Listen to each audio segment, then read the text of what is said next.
Welcome back to Turning Hard Times to Good Times. I am your host, Jay Taylor, and I'm really pleased to have with me once again Ivan Bebek, the Executive Chairman of Auryn Resources. And Auryn Resources can be purchased in Toronto or New York under the symbol AUG. 94.5 million shares outstanding, $1.62 in U.S. money, giving it a market cap of around U.S. $153 million. And the stock certainly has done very well since the start of this year, one of the better performers in the exploration sector for sure. Welcome, Ivan, and thanks for joining me again. Thanks for having me back, Jay. Pleasure to be here. Always good to have you. Give us your latest on what's going on in one of my favorite companies, one that I follow in my newsletter and keep my subscribers up to date on as much as possible. So your shares have almost doubled since the beginning of January. What's going on? All right. Well, as you know, Jay, we set out 4 years ago to go find a major deposit, and we started up north in our Committee Bay project and didn't have access to a project called Sombrero in Peru up until about a year and a half ago. And as we got onto this project, the dream of finding a big mine started to come true, and we had a chance to take a lot of samples off the surface, draw some really strong analogs to major mines nearby. And we think we have one of the industry's biggest discoveries potentially on hand in the last couple of decades. So Sombrero is a copper-gold, predominantly skarn and porphyry deposit or target. And its analog is Las Bambas, which, if you're not familiar with, sold for $8 billion in 2014, the same year we sold Caden. From that, $6 billion was the actual metal content. And this deposit was 1.7 billion tons of copper equivalent. That was copper molybdenum that averaged 0.6% copper. If you caught our most recent news, one of our surface sampling efforts sampled about 100 or 232 meters of 0.5% copper, of which 40 meters runs about 1.25% copper in that, sampling, trench on surface. So, it kind of revealed, something that's really important in the copper world is volume and grade existing on surface. And if you follow gold projects in the exploration phase, a lot of times when you drill them, the gold goes away when you get beneath surface, to be real simple about it. In the copper world, copper doesn't go away when you drill it. It generally is a lot more homogeneous, and you can expect to see similar grade subsurface, although it does carry other risks when you see a lot of good grade copper on surface. We think that there's been enough windows, and we haven't chosen where to sample. That windows of exposure have given us where we can sample, but the surface samples are a 10 out of 10 so far, and the analogs of the scale of system is simply massive. It is massive. 120 hectares, I believe the project is, and 120,000 hectares. Yes. I'm sorry, 120,000 hectares. What am I talking about? I forgot 3 zeros there, didn't I? Yes, no, it's massive. 120 hectares would be nothing to brag about. 120,000 certainly is. So I'm wondering, the 0.55% copper, is there a gold element to that? Yeah, it's copper gold. That's a great question. On the eastern side of this belt where you see Las Bambas, Tintaya, Anticapai, some of Peru's largest porphyry and skarn deposits, it's predominantly base metals, copper moly. We're dealing with copper gold. We've sampled up to almost 200 grams gold, an ounce gold, half an ounce gold in several areas. So we see a lot of gold showing up in this specific, effort. It was about 0.15 grams of gold over 232 meters. If you look at that in a scale, and we think, as a target, our first target on this area of the property would be a 1 billion ton type of ore body. If you've managed 0.15 grams per ton gold, that's about 20 million ounces or more equivalent of gold that would be in that deposit alongside the billions of pounds of copper. So, it seems insignificant in grade, 0.15 gold. Yeah. But when you talk about potentially having 1 billion tons and potentially having 20 million ounces of gold, it's substantial for the gold credit. It's one of those things that's going to carry a lot of value for us if it continues. For sure. Well, I've seen in your press releases a couple of different targets there at Sombrero. The Sombrero main target and the, I guess you pronounce it Ferrazo target. Can you talk about those? And then perhaps, do you have more targets? I mean, you must have a lot more targets, I believe, probably on this massive Sombrero project. Yeah, to be honest, there's a comment I made recently in an interview I did that got posted on Bloomberg where I talked about us underestimating the potential of Sombrero, and what I was referring to is exactly your point, is we're looking at Sombrero, Maine as the first area where we're going to drill here shortly in the next few months. And Furaso would be, adjacent to Sombrero, Maine. But this would be considered one cluster. And so far, we found 5 clusters in about 10 or 15% of the entire 120,000 hectares. And so when we talk about an analog to Sombrero, we're classifying that by the first cluster. There's 4 more clusters that we've seen a lot of copper and gold. I think the word fertility, very fertile copper and gold and systems on top of these other clusters that we haven't even gotten to yet. So we're going by what we have access to right now, and we were pretty ambitious and diligent to do a lot of focused work on the first major center, which is where our work is. But, it's less than 10% of the entire land position, and it's only about 15% that we've had a first look at. And if you look at some of our other press releases or some of our material, there's something called NEOC, and there's 9 grams gold and 9% copper, 5 grams gold. There's 2 grams gold, 4% copper on some outcropping mineralization that has a massive target underneath it with strong magnets or magnetite indicating potential skarn and porphyry. These are the rocks that we believe are going to host some of these major deposits. And there's been a lot of scrutiny on Sombrero. Majors looked at this about 10 years before we got it, and nobody ever did the detailed work. And, people saw a lot of volcanic cover, as did we, and they saw some high-grade copper and gold, and they assumed, potentially smaller systems with, high-grade centers in them that weren't going to carry the volume.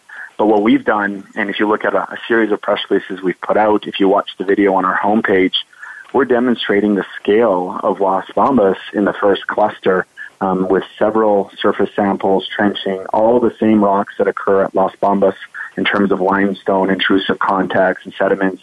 Everything looks correct. The age of the rocks seems identical to what's happening at the Las Bambas district. So every ingredient is there. The only change or difference we're seeing is that we're copper gold and they were copper moly, which obviously we prefer gold as a second credit to a major copper deposit than molybdenum. But truly, Jay, this is early days of potentially a major discovery with a pipeline of 4 or 5 more that could be there potentially behind it. And that's the word district, and that's something that we've identified with our former Newmont Global Exploration team.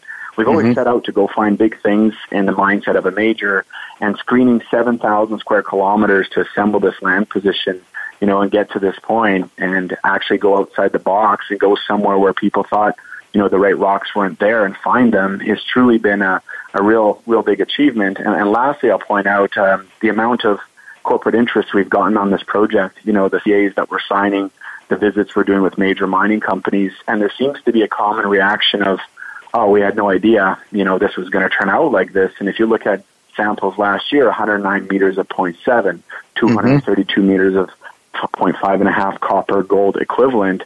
I mean, these are spectacular, exposures that we're getting. And I have to emphasize, Jay, that we are not sampling the rocks we want to sample. We're sampling the rocks that are exposed on surface. So that gives us a lot of ambition to think that when we get into the sweet spots of the system, there could be some real substantial drill intercepts as we move forward. Right. You, in a recent press release, April 3rd, you talked about the iron mine there at the Furaso and the dumps. There were dumps there. Then you sampled up to 3.26% copper, 1.2 grams per ton gold. Is that telling you something about, because I think so far you've just been doing channel samplings and I guess probably oxide material. Do you see sulfides? Your geologists see the potential then for sulfides, something rich, really rich in copper and gold at depth? That could take you to something like Las Bambas. I mean, Las Bambas is just so exciting. If you got anything like that, we've got a moonshot on our hands here, possibly. I mean, I can't say we have it yet because you got a lot of work to do. But yeah, on that note, Jay, the great question and the one thing that people have been asking us, you're seeing a lot of high-grade copper in the oxide part of the system, and the concern would be that it's enrichment. And what that would mean is that the rocks beneath the copper, in the oxide system, don't have the same grade of copper, or they're somewhat barren, and then you would lose the scale of the system really quickly, and you'd have a smaller high-grade copper system, right, potentially. What we've seen in our Corrales trench, which was 109 meters of 0.7, we had a sulfide portion of that trench that was exposed and just due to weathering. And so that sampled 1.9% over 30 meters, which is even higher grade than we're seeing in a lot of the oxide parts of the system. There's an area called Good Lucky, and it's in our presentation. You can see the side of a cliff. That entire cliff is all sulfide, and it goes down 400 meters in depth. So, we have a tremendous amount of confidence that the sulfide continues. In the dumps, we're sampling oxide, but we've been talking to the former miner who mined the iron ore there, and they said they saw a lot of presence of sulfide as well. So, without going too far, we're still collecting data off the property. I think that the one message I would send is there's absolutely no concern of ours that there's a big sulfide component. And what we've seen so far in the areas we've been able to sample sulfide is the same grade and possibly higher grades in the sulfide. And so when you think of a copper system that has, an oxide portion, a sulfide portion, think of volume when you think sulfide, volume of grade. And then the next question you have to ask yourself, is the grade improving, staying the same, or is it a little bit or a lot less? And so far it's staying the same or it's improving. So, this is why we've got a bit of a tailwind. It's gathering a lot of corporate compliments from other major base metal companies that are recognizing it, and no real challenges except for just to get a drill or get some drill data. The only thing missing from this project is that third dimension.